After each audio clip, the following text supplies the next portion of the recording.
जरा सोचिए, एक ऐसी जबरदस्त सिविलाइजेशन जो मिस्र और मेसोपोटामिया जितनी ही महान थी, लेकिन फिर अचानक जैसे हवा में गायब हो गई। हजारों सालों तक तो दुनिया को पता भी नहीं था कि वो कभी थी भी। आज हम सिंधु घाटी की इसी खोई हुई दुनिया के कुछ रहस्यों से पर्दा उठाने वाले हैं। पर ये कहानी सिर्फ किसी सभ्यता के गुम हो जाने की नहीं है, बल्कि उसके फिर से खोजे जाने की भी एक कमाल की दास्तां है। तो सवाल यही उठता है ना कि आखिर एक पूरी की पूरी दुनिया जो हजारों साल तक जमीन के नीचे दबी पड़ी थी, उसे खोजा कैसे गया? तो चलिए शुरू करते हैं पहले हिस्से से, एक सभ्यता जिसे फिर से खोजा गया। और देखिए, ये कोई एक दिन की बात नहीं थी। इसे परत दर परत सामने लाने में आप यकीन नहीं करेंगे, करीब करीब एक सदी लग गई। इसकी खोज की कहानी भाई वो भी किसी थ्रिलर से कम नहीं है। सब कुछ शुरू हुआ 1826 में, जब चार्ल्स मैसन नाम के एक ट्रैवलर ने कुछ अजीब से टीले और खंडर नोटिस किए। फिर 30 साल बाद 1856 में रेलवे लाइन बिछा रहे थे बर्टन ब्रदर्स। उन्हें मिली कुछ अनोखी पकी हुई ईंटें, और उन्होंने क्या किया, उन्हें रेलवे ट्रैक के नीचे ही लगा दिया। उन्हें जरा भी अंदाजा नहीं था कि वो एक पूरे प्राचीन शहर की नींव उखाड़ रहे हैं। जो असली ब्रेक थ्रू मिला वो मिला 1921 में, जब आर्कियोलॉजिस्ट जॉन मार्शल ने सिस्टमेटिक खुदाई शुरू की और हड़प्पा शहर को दुनिया के सामने लाकर रख दिया। आर्कियोलॉजिस्ट्स इस सिविलाइजेशन को प्रोटो हिस्टोरिक कहते हैं। अब इसका मतलब क्या है? सीधा सा मतलब ये है कि उनके पास लिखने की कला थी, अपनी एक स्क्रिप्ट थी, लेकिन आज तक हम उसे डिकोड नहीं कर पाए हैं, पढ़ नहीं पाए हैं। सोचिए, हम उनके शानदार शहर देख सकते हैं, उनकी बनाई चीजों को महसूस कर सकते हैं, लेकिन उनकी भाषा, उनके शब्द, वो आज भी हमारे लिए एक बंद किताब की तरह हैं। तो आप आते हैं दूसरे हिस्से पर, एक प्राचीन दुनिया का नक्शा। जब ये सिविलाइजेशन मिल गई तो सबसे बड़ा सवाल क्या था? यही कि भाई ये कितनी बड़ी थी, कहाँ तक फैली थी? और इसका जो जवाब मिला वो वाकई में हैरान कर देने वाला था। ये कोई छोटा मोटा इलाका नहीं था, इसका एरिया था करीब करीब 10 लाख स्क्वायर किलोमीटर। अंदाजा लगाइए, ये मिस्र और मेसोपोटामिया की सिविलाइजेशंस को मिला दें तो उससे भी बड़ा था। ये आज के पाकिस्तान, भारत और अफगानिस्तान के बड़े बड़े हिस्सों में फैली हुई थी। और मजे की बात यह है कि आज भी नई नई साइट्स मिल रही हैं और इसका नक्शा लगातार बड़ा होता जा रहा है। अगर इसकी सरहदों की बात करें तो वो तो सच में चौंका देती हैं। सोचिए, नॉर्थ में जम्मू के मांडा से लेकर एकदम साउथ में महाराष्ट्र के दैमाबाद तक, और पूरब में उत्तर प्रदेश के आलमगीरपुर से लेकर पश्चिम में पाकिस्तान के मकरान कोस्ट पर सुतका गेंडोर तक। मतलब वाकई में एक विशाल एम्पायर था ये। हाँ, और ये समझना बहुत जरूरी है कि सिंधु घाटी सभ्यता दुनिया में अकेली नहीं थी। उसी वक्त मिस्र और मेसोपोटामिया की महान सिविलाइजेशंस भी फल फूल रही थी। और ये सिर्फ पड़ोसी नहीं थे, हमारे पास सबूत हैं कि इनके बीच अच्छा खासा ट्रेड होता था। एक तरह से कह सकते हैं कि ये उस जमाने की पहली ग्लोबल दुनिया के सबसे बड़े प्लेयर्स में से एक थे। अब आते हैं तीसरे हिस्से पर, कांस्य युग के शहर। चलिए अब इस बड़े से नक्शे से जरा जूम इन करते हैं और सीधा चलते हैं इनके शहरों की गलियों में। देखते हैं कि इनकी सिटी प्लानिंग कितनी एडवांस्ड और मॉडर्न थी। ज्यादातर सिंधु घाटी के शहरों में एक कॉमन पैटर्न देखने को मिलता है। शहर दो हिस्सों में बटा होता था। एक था पश्चिमी टीला, जो ऊंचा और किलाबंद था। इसे दुर्ग या सिटाडेल कहते थे। ये समझ लीजिए पावर सेंटर था। और दूसरा था पूर्वी टीला, यानी निचला शहर।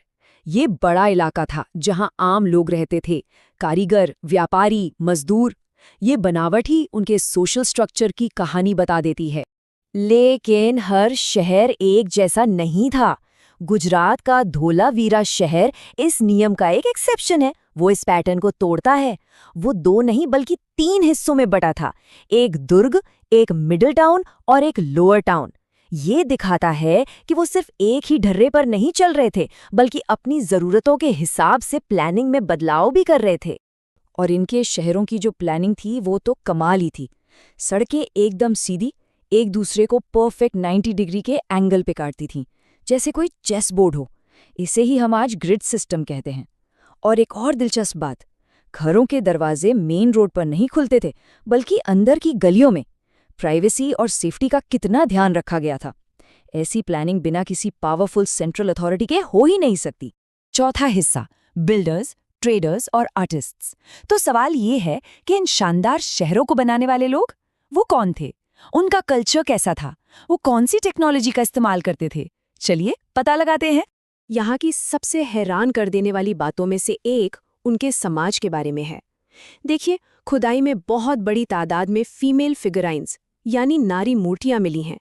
इसी से कई हिस्टोरियंस ये मानते हैं कि सिंधु घाटी का समाज शायद मात्र सत्तात्मक था, मतलब पावर और जरूरी फैसले महिलाओं के हाथ में थे। सोचिए, उस प्राचीन दुनिया के हिसाब से ये कितना रेवोल्यूशनरी आइडिया था। मोहनजोदाड़ो शहर तो जैसे उनकी जिंदगी का एक खुला खजाना है। यहाँ से क्या क्या नहीं मिला। मशहूर ग्रेट बाथ, जो शायद किसी धार्मिक काम के लिए इस्तेमाल होता था। शहर की सबसे बड़ी बिल्डिंग ग्रेट ग्रैनरी, जहाँ अनाज स्टोर किया जाता था। और आर्ट के तो क्या कहने, दुनिया भर में फेमस ब्रॉन्ज की डांसिंग गर्ल की मूर्ति और वो रहस्यमयी प्रीस्ट किंग का स्टैच्यू। यहाँ तक कि स्वास्तिक के निशान वाली सील्स भी यहीं से मिली हैं, जो इस सिंबल के सबसे पुराने इस्तेमाल में से एक। वो जो फेमस डांसिंग गर्ल का स्टैच्यू है ना, वो एक बहुत ही एडवांस टेक्निक से बना है। इसे कहते हैं लॉस्ट वैक्स कास्टिंग। प्रोसेस बड़ा सिंपल पर जीनियस है। पहले मोम से स्टैच्यू बनाओ, उस पर मिट्टी का लेप लगा दो, फिर उसे गर्म करो, मोम पिघल कर बाहर आ जाएगा और अंदर एक खाली सांचा बन जाएगा। बस उस सांचे में पिघला हुआ मेटल डाल दो। ये हजारों साल पहले की इंजीनियरिंग का एक नायाब नमूना है। और हाँ, हम इसे ब्रॉन्ज एज क्यों कहते हैं? क्योंकि इन्होंने ही कॉपर में टिन मिलाकर एक नया रेवोल्यूशनरी मेटल बनाया, ब्रॉन्ज यानी कांसा। ये कॉपर से कहीं ज्यादा मजबूत और ड्यूरेबल था। इससे बेहतर हथियार और औजार बनाए जा सकते थे। बस इसी एक खोज ने उस दौर की पूरी टेक्नोलॉजी को बदल कर रख दिया। और अब आते हैं आखिरी और सबसे रहस्यमयी हिस्से पर, अनसुलझी पहेली। इतनी सारी खोजों के बावजूद हम आज भी इस सिविलाइजेशन के कुछ सबसे बड़े रहस्यों के सामने खड़े हैं। वो कौन सी बातें हैं जो शायद हमेशा के लिए एक राज ही रह जाएंगी? सबसे बड़ी पहेली, और शायद सबसे फ्रस्ट्रेटिंग भी, है उनकी भाषा। हमें उनकी स्क्रिप्ट के सैकड़ों खूबसूरत सिंबल्स मिले हैं जो सील्स और बर्तनों पर बने हैं, लेकिन आज तक कोई भी इन्हें पढ़ नहीं पाया है। ये बिल्कुल वैसा ही है जैसे हमारे सामने उनकी पूरी लाइब्रेरी रखी हो, पर हर किताब पर एक ताला लगा हो। और फिर उनके अंत का रहस्य। उनके सबसे फेमस शहर का नाम ही अपने आप में बहुत कुछ कहता है, मोहनजोदड़ो। इसका मतलब है the mound of the dead, यानी मुर्दों का टीला। ये नाम इसे इसलिए दिया गया क्योंकि शहर की गलियों और घरों से बड़ी तादाद में इंसानी कंकाल मिले थे। ये कंकाल किसी अचानक और भयानक अंत की तरफ इशारा करते हैं। आखिर हुआ क्या था उनके साथ? ये आज भी एक बहुत बड़ा रहस्य है।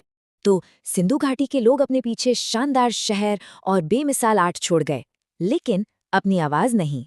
उनकी आवाजें आज भी खामोश हैं।